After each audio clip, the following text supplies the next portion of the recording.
week. Yeah, packed house at Alton Shell Stadium. A defensive battle in Americus. Caden Jones coming away with the pick.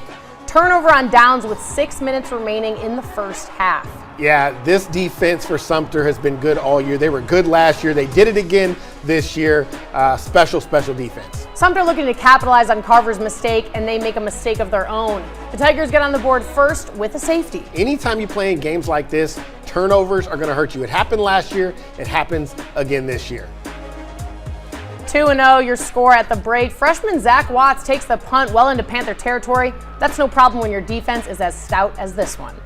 4th and 1, Carver going for it, and they're pounced all over on the backfield. Sumter ball. Big stop right there. This was a momentum shift. I was watching this game. It gave them some extra juice there, getting the big stop inside their own yard line. And when you need to score, just roll the dice.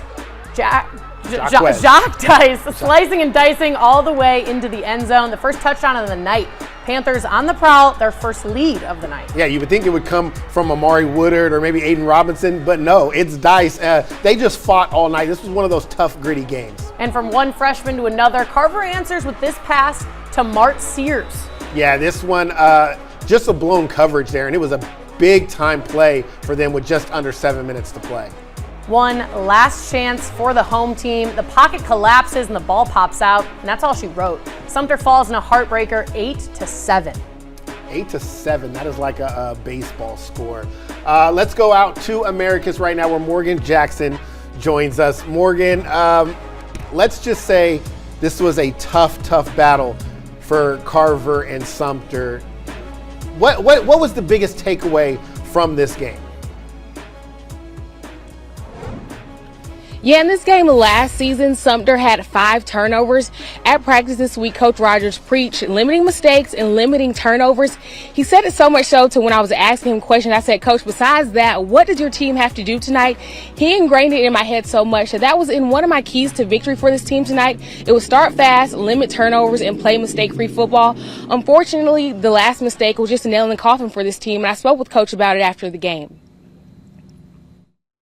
Fumble ultimately just changed the trajectory of this game. It did. It was a big mistake again, but they played well most of the game, guys. But we just can't have mistakes like that in big games like this. So I'm still proud of the guys how they fought though. They fought hard. That's what my expectation of them this year. I wish we would have a chance to get the win, but again, it's a learning experience. We're going to try to charge into the playoffs now.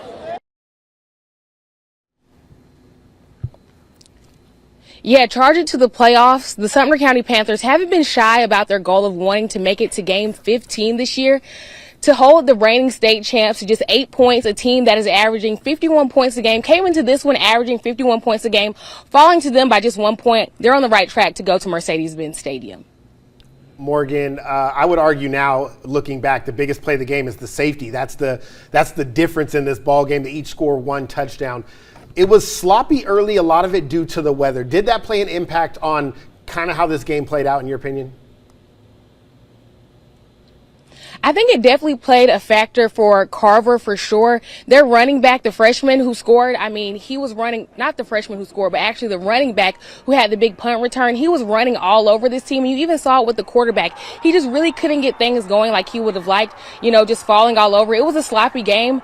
And that really, I think, played a part into Carver scoring such low points. Also, Sumter County's defense is just that good. Morgan, Coach Rogers seemed a little disappointed in the soundbite that you had with him. I know he wanted this one bad. There was a little scuffle, you said, at the end. What happened in that exchange with Coach Rogers, the Carver coaches? I know you said that the Carver was taunting him a little bit. What happened in that situation? So Sumter County was going into the locker rooms before the game, might I add. Carver came all the way from their sideline over to Sumter County sideline, chirping at the fans, chirping at the players, just a lot going on. So that kind of started it before the clock even started for this game. And then after the game, I think Coach Rogers made the smart decision to just try to get his team into the locker room. So he's trying to take his team to the locker room. You see Carver run across the field. And after a game like this, emotions are obviously high, and there was just a little back and forth, nothing too crazy, but if this wasn't a rivalry already, it's there. And I'm excited for this one next season. Yeah, completely different game than we saw last year. This was 30-0 Carver last year. They dominated start to finish. Sumter County had that game in hand really at the end when they scored, and they just weren't able to hold on. So you have to like what you've seen there. And this might not be over. These are two teams that might see each other in the playoffs once again, and maybe a better showing this time for the team from Americas in the postseason. All right, Morgan, we know you want to get back here, so make sure you drive safe. Don't go too crazy, and we'll see you when you get back here, hopefully for overtime.